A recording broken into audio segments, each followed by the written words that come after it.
Aujourd'hui au cinéma, tout est politique.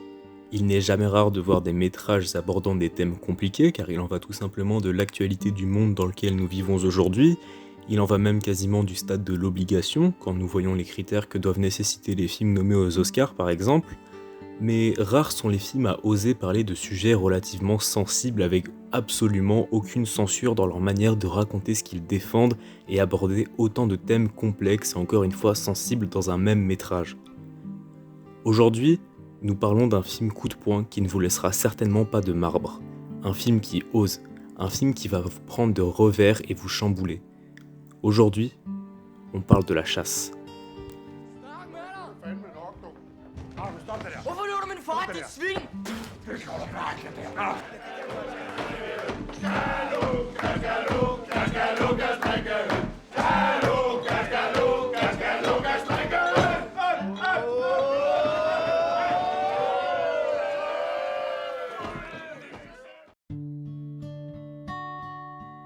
C'est en 2002, au Danemark, que le projet débuta. Un psychologue vivant dans la rue du réalisateur Thomas Vinterberg était venu toquer à sa porte lui tendant une pile de papier, lui disant « Vous avez réalisé Festen, vous devez faire ce film ». 10 ans plus tard, si le projet a traîné quelque part en vrac pendant des années dans la maison de Thomas Vinterberg, le jour où il eut besoin d'un psychologue, il se sentit obligé de lire ce que lui avait donc donné ce dernier des années auparavant. Ce fut une immense révélation pour Thomas qui se vit exploser au visage un film si poignant qu'il en sortit bouleversé et se dit « Je dois faire ce film. C'est l'antithèse de Festen ». Le projet débuta donc extrêmement peu de temps après ça. Le casting se forma, le script était prêt, mais Thomas était dérangé par quelque chose. Son personnage principal, qui était à la base un homme fort, un chasseur ou un forgeron à la manière de Robert De Niro dans Voyage au bout de l'enfer, c'est un mois avant le début du tournage qu'il le réécrit entièrement pour le rendre plus humain, très humble et doux. L'effet recherché étant d'entrer en contradiction avec le physique de l'acteur qui aspire à un visage dur et viril. Mads Mikkelsen. Le script est donc désormais terminé, le film peut entrer en production et c'est le 10 janvier 2013 que Jagten, La Chasse, sort au Danemark. Tandis qu'en France, c'est pour le 14 novembre 2012, soit 6 mois après sa diffusion en mai, au Festival de Cannes. Excusez-moi, je parle pas français. Sorry, I Oui, don't speak quand je bois, mais French. c'est pas maintenant. Only when I drink, but that's not now.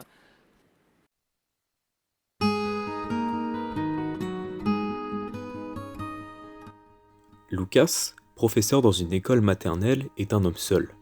Il a des amis, un meilleur ami, il est aimé de tous, que ce soit par les autres habitants du village avec qui il se permet souvent de prendre du bon temps à travers une bonne fête, ou des enfants de son école maternelle, mais il n'en demeure pas moins seul. À la suite de son mariage tombé à l'eau, il perd la garde de son fils, Marcus, et est donc contraint de vivre seul dans sa petite maison avec pour seule famille, Fanny, sa chienne. Le quotidien de Lucas est assez morose malgré sa bonne situation sociale et si sa vie est en réalité plutôt tranquille, la vie sentimentale et familiale de Lucas commençant justement à s'améliorer, celui-ci se trouvant une copine et obtenant la garde de son fils, un simple élément viendra tout basculer. À la suite d'une journée de travail banale de Lucas, Clara, la fille de son meilleur ami, affirmera qu'il lui aurait montré ses parties génitales. Bien que ces paroles soient fausses, la rumeur accusant Lucas de pédophilie commencera à faire le tour du village et prendre des proportions beaucoup trop grandes. Kom! Hvad vil du sige, mand? Hvad vil du sige? Det ved jeg ikke. Jeg kan ikke helt huske det. Hvad fanden er det, jeg har gjort? Går sgu ikke. Hold nu kæft for helvede, det er klar. Skal vi lige have snøjet med Theo? Ja. Kom så. Stille og roligt. Hvad laver du her? Kom med! Skrid så med dig! Hvor er du for et svin, mand? Kom så. Kom nu. Ja, det står jeg også lige og tænker over. Er klar? Hej.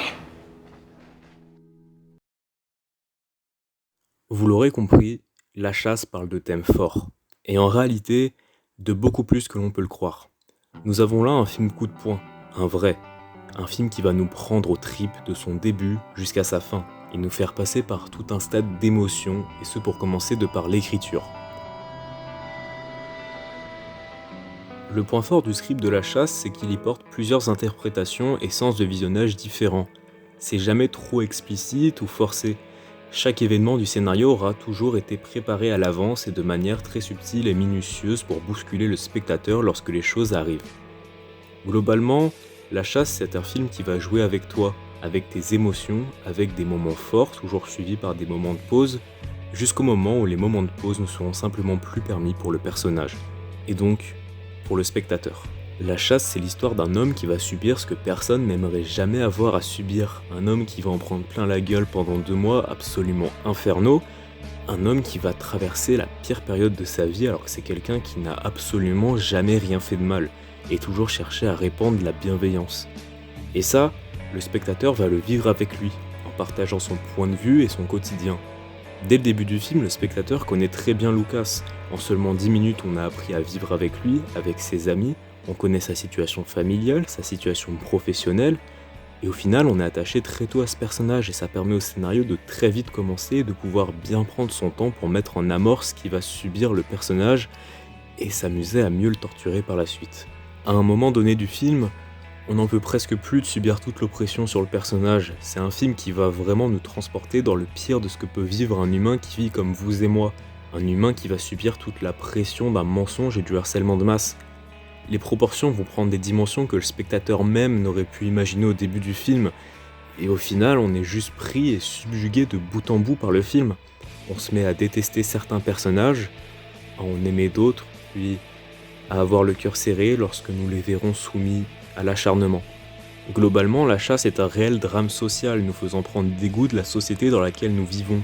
Si Lucas se voit brisé du jour au lendemain sous les coups de l'injustice, perdant ses amis, son travail, sa famille, sa condition même d'être humain, qu'en est-il de vous ? Combien de personnes seront prêtes à prendre le pari d'être de votre côté si vous aussi vous seriez soumis à de telles accusations ? Et est-ce que vous-même vous seriez toujours là pour les personnes qui se verront accusées de crimes graves ? Voilà tout ce que le film va critiquer. Serez-vous de ceux qui feront confiance à leurs amis ou de ceux qui préféreront s'en éloigner ? Qu'en est-il du doute ? Est-il permis auprès de ses propres proches ? Que pensez-vous que vous feriez si vous aussi demain vous seriez en proie aux foudres de la société et des gens qui vous croyaient vous aimaient ? Qui sera là pour vous si vous êtes en proie à cette chasse à l'homme ? Que valent les valeurs humaines face à l'incertitude d'événements graves ? Si le film posera toutes ces questions, il ne répondra à aucune, tout simplement car c'est impossible de prendre part à de tels sujets. Des gens tenant de beaux discours se révéleront être incapables de les assumer, tout comme des gens que vous croyez être bien pourraient être particulièrement tordus dans le fond. Voilà ce que La Chasse va raconter. Et pour en dehors d'être un des films qui traite le mieux ces thèmes de l'histoire du cinéma tant l'immersion est grande et lourde, nous avons là également une de mes fins préférées de l'histoire du cinéma également. Pour des raisons évidentes, je vous raconterai pas la fin, mais pour moi, prendre le pari de terminer un film parlant de thèmes aussi crus, de manière aussi puissante, ambiguë et symbolique, c'est tout simplement digne des plus grands. Au-delà de son script et de ce que raconte le film, je le trouve également excellent sur le point de la forme. La mise en scène est juste excellente, la caméra accompagne réellement le personnage. Si l'on se sent aussi investi par le film et par les événements, c'est aussi grâce à ça. On est toujours au cœur de ce que vit le personnage et avec lui ou avec d'autres personnages qui agiront en fonction de ce qui arrive au personnage principal. Le film est réellement centré autour de lui et autour de personne d'autre. Et pour le sentiment de rapprochement et de concernement, c'est absolument un facteur qui rendra le tout aussi poignant. J'aimerais aussi parler du fait que la caméra est en perpétuel mouvement, que ce soit lorsque les personnages effectuent des actions ou bien lors de simples chants contre chants, de quoi permettre au spectateur de beaucoup plus être pris par ce qui se passe et créer un sentiment d'action tout le long du film. J'aime aussi également énormément la manière dont les enfants sont filmés, et en particulier la petite Clara. Toujours par rapport à sa taille, par rapport aux adultes, sauf dans les moments où ce qu'elle fait engage des choses qui dépassent sa condition d'enfant. Je prends par exemple ce plan-là. Clara, ses parents étant en pleine dispute, est la seule à se rendre compte de la stupidité des choses. Elle pense en adulte et est donc au premier plan, et de ce fait plus grande que le personnage de Lucas, l'adulte, au loin, et donc plus petit qu'elle. Au fur et à mesure que Lucas avance, Clara se retourne, et lorsque l'interaction entre les deux commence, Clara est de nouveau traitée comme une enfant et est donc plus petit que Lucas sur le plan. Le plan suivant, Clara est donc filmée seule car Lucas lui demande quelque chose traitant de sujets sérieux, bien que la caméra reste en contre-plongée de dessus pour rappeler sa taille inférieure à Lucas qui lui sera filmé en contre-plongée de dessous. Tout ça à contrario de ce plan par exemple où Clara est exclusivement traitée comme une enfant, où nous pouvons donc voir la veste de Lucas devant rappelant leur taille à tous les deux. Et à la différence de ce plan, où Clara affirme ses accusations, elle est seule dans le noir, sans aucune référence humaine de taille. Une sorte d'indépendance, ce qui est effectivement donc une personne adulte. Enfin bon, je pourrais parler de beaucoup d'autres choses vis-à-vis de ça, mais j'aimerais pas faire une vidéo trop longue non plus. Alors je vous laisse admirer quelques séquences où la photographie magnifique de Charlotte Bruce Christenstein est sublimée. Et maintenant nous parlons d'un des points forts du film. Les acteurs. Bon, déjà on peut revenir sur quelques-uns d'entre eux comme Lars Randt, ou Rantz, je sais pas comment ça se dit, mais qui jouait également dans l'excellent Drunk du même réalisateur et qui a un rôle très attachant dans La Chasse. Ou même de Thomas Bo Larsen, qui est un acteur que j'aime personnellement beaucoup pour ses rôles dans Pusher de Nicolas Winding Refn, que vous connaissez sûrement pour Drive ou The Onion Demon, et dans Festen de Thomas Winterberg, dans encore une fois Drunk, et surtout dans La Chasse, donc où il signe pour moi sa meilleure prestation.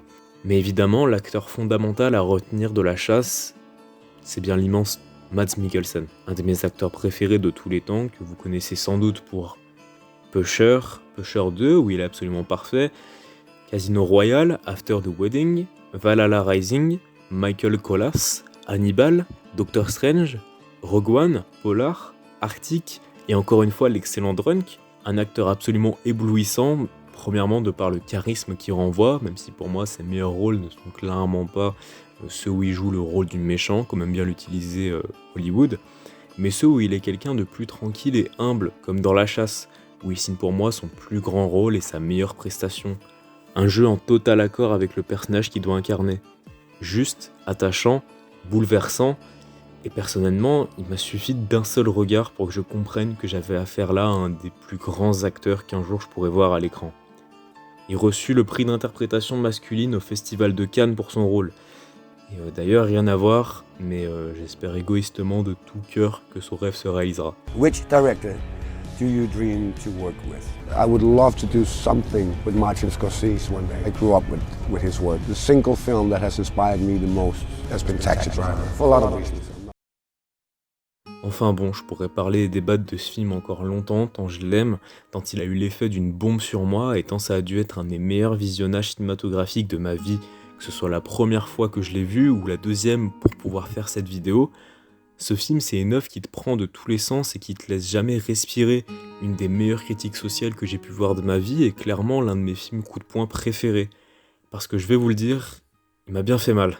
Aujourd'hui, je vous ai présenté ce qui est pour moi un chef-d'œuvre du cinéma, une œuvre qui fait partie de celles qui me prouvent que j'aime cet art et tout ce qu'il peut produire.